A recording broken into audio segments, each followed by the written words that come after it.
Good morning. Today I want to talk to you about 9 psychological tricks to attract people around you. In counseling, it's quite important to have people that actually like you. One of the main things we do in counseling is we actually have to build a rapport with your clients.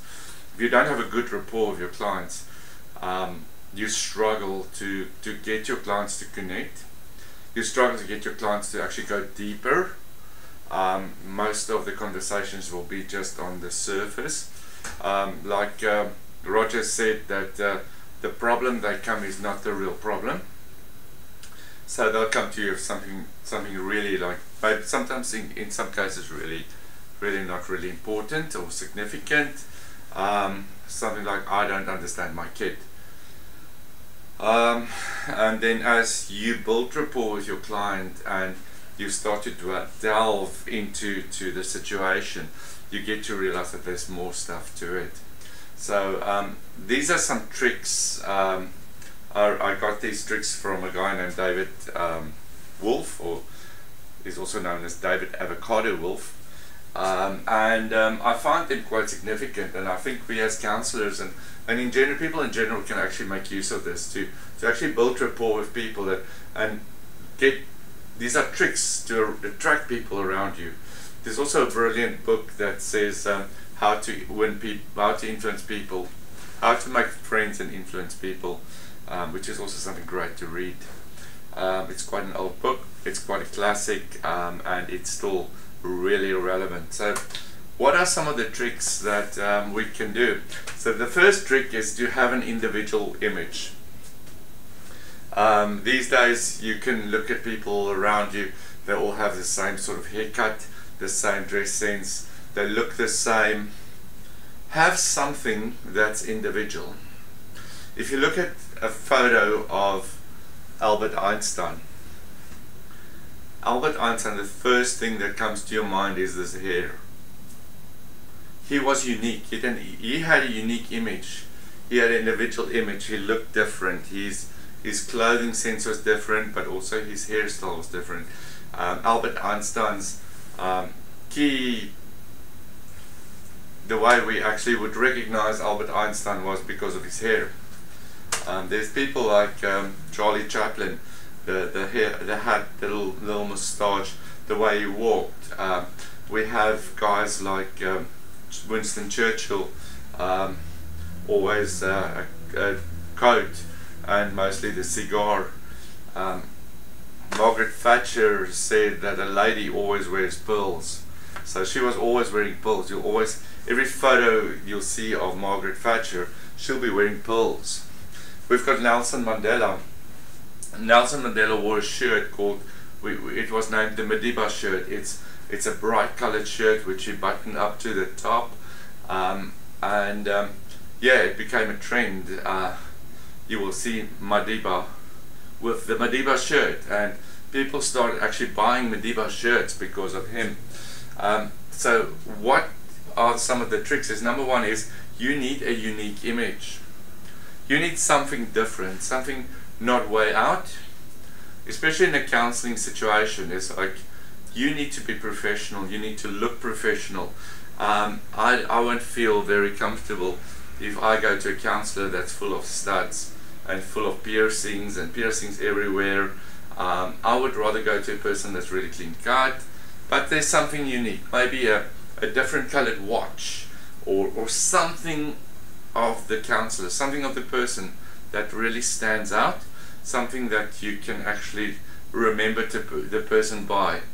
Many of our unique features can be a gesture, a facial expression, a style of communication, item of clothing. A few years ago I had a student here, and she always wore a bright scarf. Comes in, always a bright scarf. No matter what she was wearing, there was a bright scarf. That was her sort of her signature dress, is a bright scarf. Find something that will make you unique, but not way out. Something that will make people remember you by. This can make you memorable.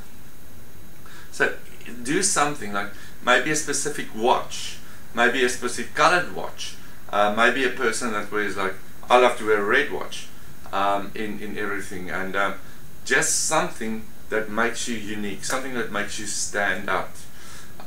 So find something individual that can add to your image. I'm not talking about way out. I'm not talking about cutting your hair all sorts of weird colors, cutting your hair or cutting weird hairstyles. Always remember, as a counselor, always stay professional. If you look really weird, like gothic or some, you might have an appeal to some clients, but most of your clients won't go there because they expect someone that's really professional. Your dress sense as a counselor, be professional, but have something unique that's different. Also, you need a big dream. What's your dream? We can't inspire people to reach goals if we don't have big dreams either. If your life is just getting out of bed, going to work, go home, eat, sleep, what's your dream? What do you want to achieve with your life? If your dream is writing a book, what are you going to do about it? Start writing. If you want to do something amazing, start doing something. We don't always just have to talk about it. Start doing something. Action speaks louder than words.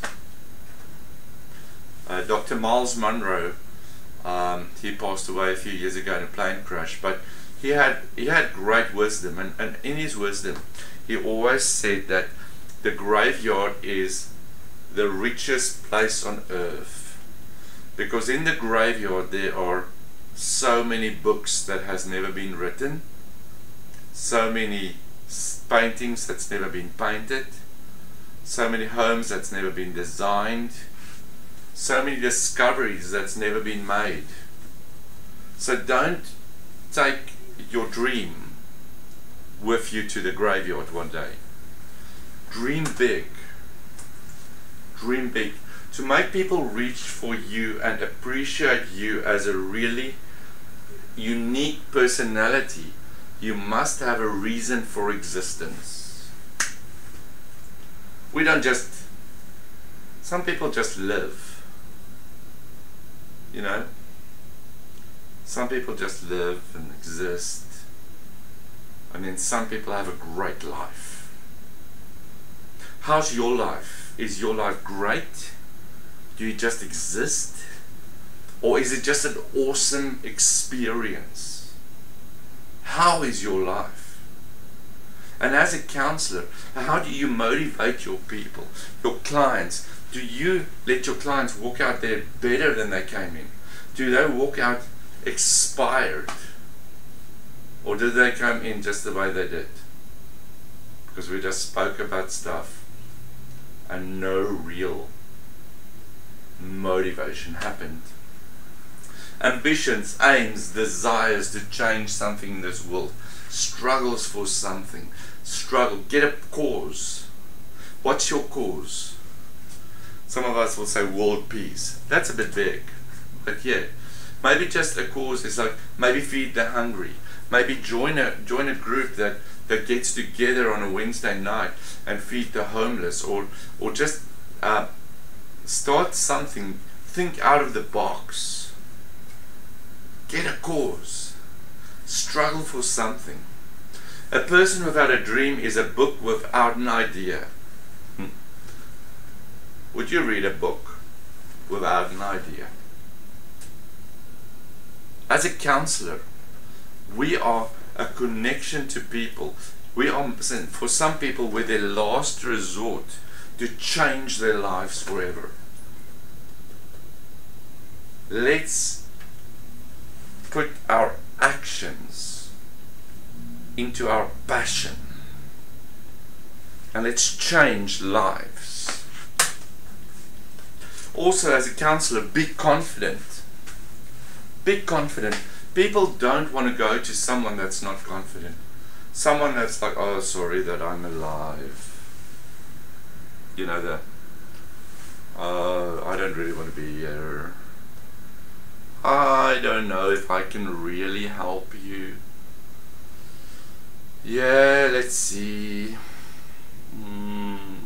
Sometimes I've been to a counselor once and I ended up counseling the counselor. That didn't help at all. In the end, I still had to pay the counselor, but I felt like they actually needed to pay me. But come over as confident.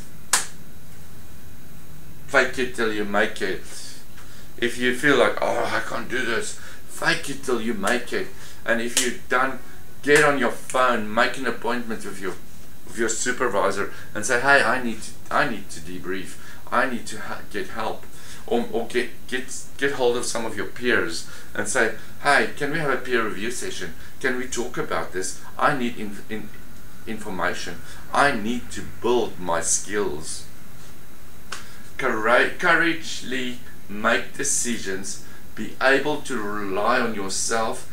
Do not wait for help from outside, and explain your ideas to others in a way that they understand.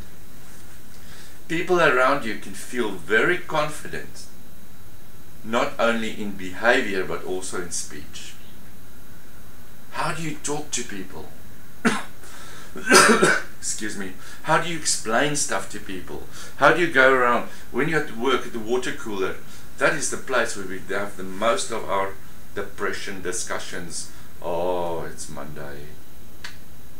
Only 4 days to go. Oh, I hate my job. Oh, I don't know. Why not go to the water cooler and say, hey, it's Monday, it's a great day. I had a great weekend and I'm just ready to take this day. Carpe diem. Seize the day. Seize the moment. Make the best of this day.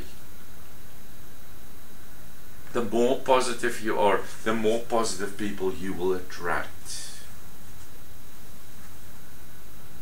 I had a friend who's a very negative dude. And we used to go to church together. Luckily our church had 9 entries. It was quite a big church, so we had 9 entrances. So I always make sure that I'm at another entrance, because if I meet him before the church, he'll like, oh, this is not going to be a good service. I saw some of the songs, it's not going to be great. It's like, oh. And then it's like, yeah, I don't know. I feel like going home. And then one day I decided, you know, I'm not going to meet up with this dude. I'm going to go to another door and get in. And since I went to another door, it's like, whoa, what a great service. Whoa, what great songs. Whoa. I allowed that guy to influence me negatively. I allowed that guy's negativity to wash over me. You can be the change people are looking for in the world. You can be the change the people at work are looking for. Don't be a negative one. Be the positive one. Be the one that sees the positive, the good, the positive. Put a smile on your dial.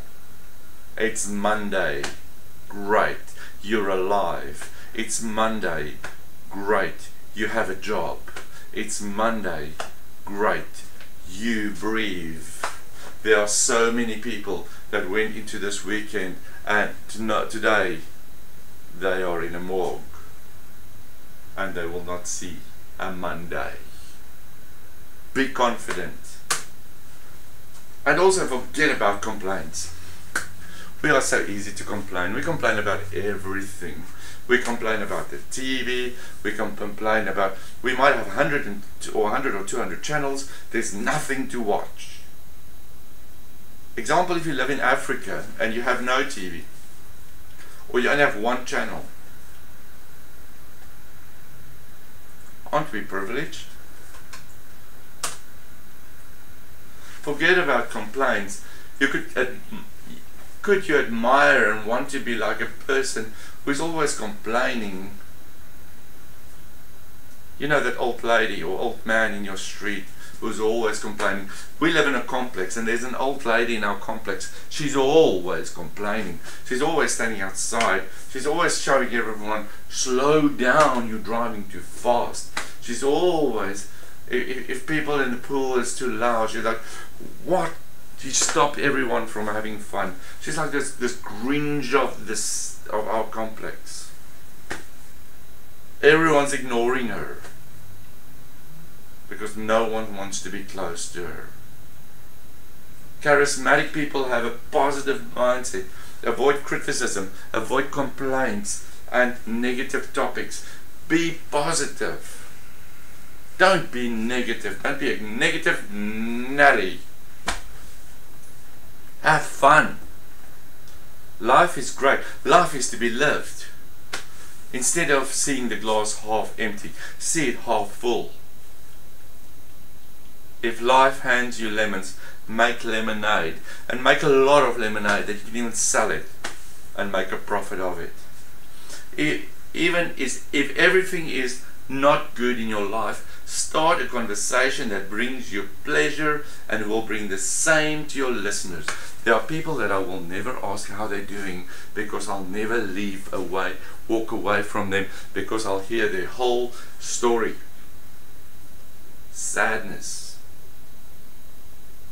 depression. Don't you be that person. Have fun. Enjoy life.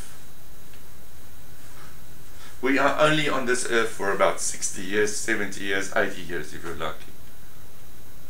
Do you really want to go around this life being sad, depressed, unhappy, complaining, crying, or do you actually want to have fun? Get on the fastest, best roller coaster. Put a smile on your face and enjoy life. Use body gestures. Your behavior should be demonstrated by your confidence. Do not slouch. Do not fumble. Do not try to smile. Try to smile more often. When you get in an elevator, just smile. A smile can actually be contagious.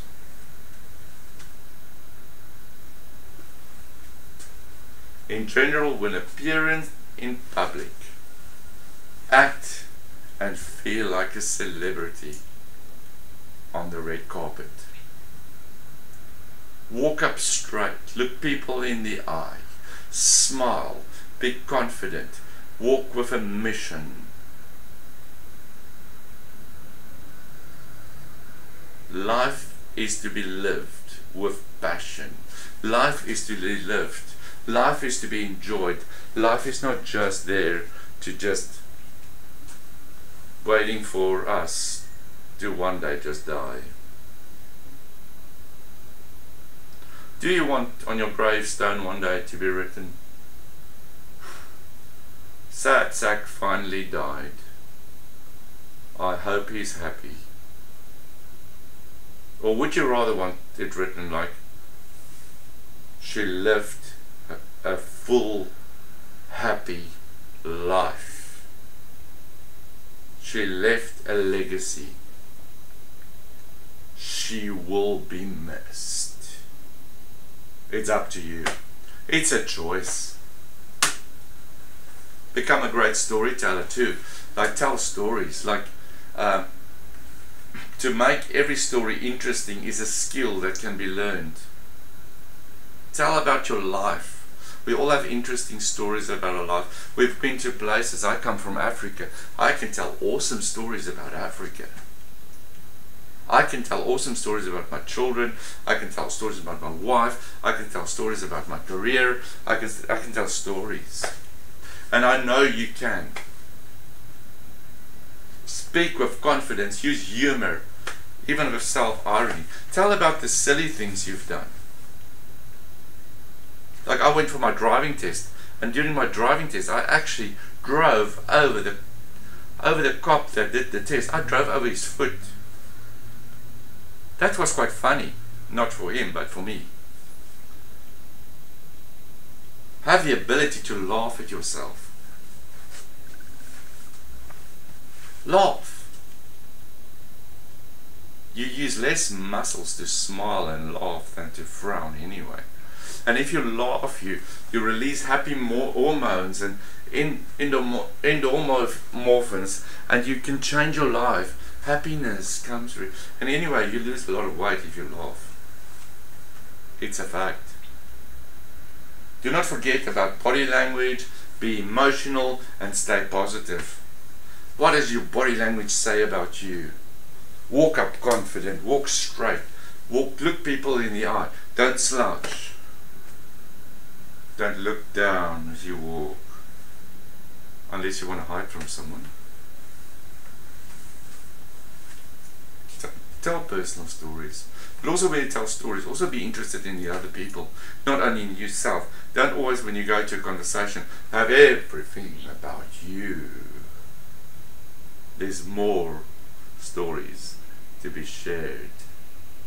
We learn from each other. We learn from stories. That's why narrative therapy is such a great therapy, because it's about stories, it's about telling stories, it's about changing stories. Don't look away when you speak to people. I know there's a culture thing with eye contact and stuff like that, but if that doesn't fall into your culture, so when talking to people, always look them in the eyes. Remember, the eyes are the windows of your soul. Eye contact shows that you're listening to a person, be present, and you accept and understand them as they are. Especially in the counseling room, look them in the eye. That's why I say, try not to make a lot of notes and have clipboards and folders and stuff when you work with your clients. Have them face you, and you face them. Eye contact is important. When talking to a person at an event, do not get distracted by the surroundings. When you're talking to someone, focus on that person. Don't talk to them and let your eyes follow what's going on behind them. That person is the most important person in your life for the moment that you're talking to them. Remember, it's not what we say to people that's important, it's how we make them feel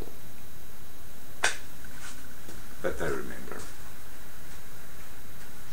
And then for the new generation, stop looking at your cell phone. If you go to a function, switch off your phone. Learn to listen. Learn to listen to other people. A genuine interest in others' lives make people like you more, because listening to others is an art. You can't be a counselor if you can't listen to people. Remember their name. Repeat their name. Hello, my name is John. Hi John, nice to meet you. Hi John, what do you think about that? Repeat people's names. Remember, for a person, their name is the sweetest word they can hear. Repeat someone's name. And then use the mirror effect. Especially in counseling, that works well. The mirror effect is use gestures that they use. Mirror their actions. Like mirror effect is, or simply mirror, is an easy way to make someone like you by repeating their facial expressions and gestures. It always works because the method is based on human narcissism. The person you are talking to unwittingly begins to feel that you are in sync with them. Be in sync.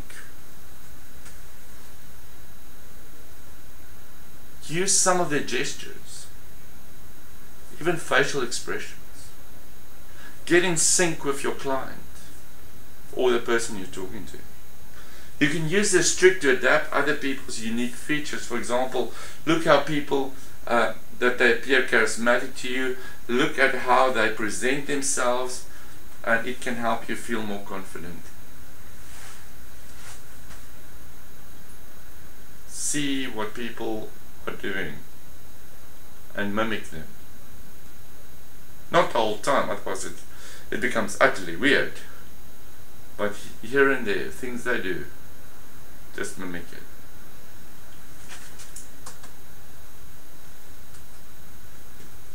So how do you see yourself? What's your opinion about yourself? What areas in your life do you think you need to change? Is it your posture? Is it your confidence? Is it the way you talk to people? Is it the way you listen? Is it the way you act? Is it the way you dress? Is it personal hygiene?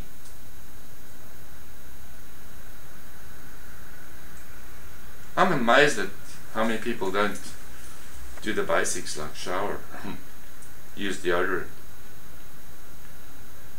As a counselor and as working with people, make sure that we look after ourselves, we look after our body language, we look after our body image, we wash our hair, we look presentable, we dress well, we don't put a lot of piercings and metal and all sorts of things in our bodies. One of my biggest issues is when I have a client with a nose ring that hangs here. I honestly struggle to counsel that person because my focus is on that person's little nose ring and not on their eyes. With time, we can speak to the client and say, hey, don't you think that'll be better if you want to apply for a job to get rid of that? But not in the first session. We just need to build rapport. So my challenge to you this week is go and do some self-reflection. I'm going to do a session on reflection soon, but I want to go and do self-reflection on who are you? Who are you? I've mentioned things. I've mentioned image. What's your image? What's your dream? Do you dream big? How confident are you? If you're not confident, then work on that. If you're not confident, then speak to someone. If you're not confident, then make it till you fake it. Or fake it till you make it, sorry. Don't complain. Leave your complaints for someone else. Leave your complaints for when you go see your supervisor or your counselor or someone else. Use your body gestures. What does your body say? What does your gestures say? How do you present yourself? Do you walk like someone that's beaten? Or do you walk like someone that's confident, that knows where they want to go, that looks the world in the eye? Be a great storyteller. All of us have stories. Just be careful that you don't tell your stories in a counseling session. Your client's not there to listen to you. Your client's there so that you can listen to them. And don't look away. Look your clients in the eye and listen. Listen to your people. Mirror your clients. And be the best you can be. Be the best counselor you can be. And if you're not counseling, be the best person you can be. Be the best, when you go to a function, be the best person at the function. Be confident. If you're not a confident person, step out of your box. Step out of your comfort zone. Approach life to the fullest. You can do it. You can make it. You can make it. Even if you have to fake it till you make it. But you can do it. Have an awesome week.